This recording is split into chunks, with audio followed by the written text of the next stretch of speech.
دفاع مدینہ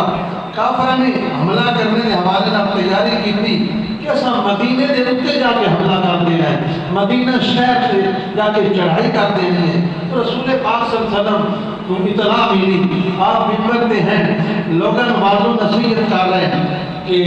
جنگ کی طرف راغب کر رہے ہیں، جہاد کی ترغیب دے رہے ہیں، حالات بڑے کمزور نے، غربت ہے، مال و متاع تھوڑا ہے، تو حضور نبی رحمت صلی اللہ علیہ وسلم تعاون واسطے صحابہ آگے اپیل کر رہے ہیں۔ تو حضرت ابو بکر صدیق آپ نے فرمایا سونیا میں گھر دا سارا سامان، عمر بن خطاب آپ نے گھر دا ادھا سامان جا کے لے آئے، اور حضرت عبد الرحمن آپ 200 اوکیا چاندی جڑ گئی وہ چوک کے لے آتی اور حضور دیا قدمہ دے اندر پیش کر دیتی، اور دیوں بعد عثمان غنی کھڑے ہو گئے، فرمایا سونیا 100 200 300 400 500 حتیٰ کہ کچھ روایتوں میں 900 کا ذکر آتا ہے، کچھ میں چاہتا ہے کہ عثمان غنی نے 10 اٹھا دا اعلان کر دیتا،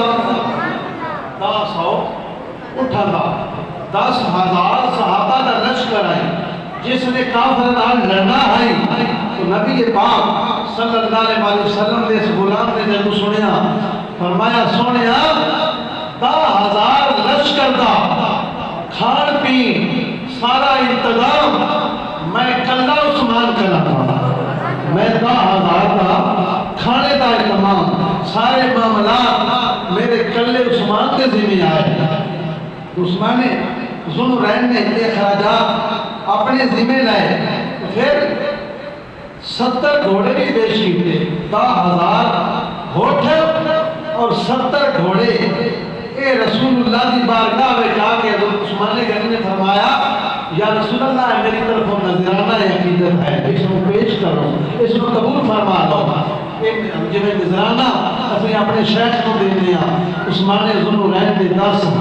یعنی 10 ہوٹھ اور 70 گھوڑے اور پھر کھانے کا ساز و سامان نبی پاک صلی اللہ علیہ وسلم کی بارگاہ میں دیتا۔ 1,000 آپ نے دینار پیش کیتے، 1,000 دینار جب پیش کیتے رسول اللہ نے جوڑی بھی پا کے ہاتھاں نال انج کر رہے ہیں، کبھی انج کر رہے ہیں اور دعا کر رہے ہیں، آج تو بعد میرے عثمان کا کوئی عمل بھی عثمان کو نقصان نہیں پہنچا سکتا۔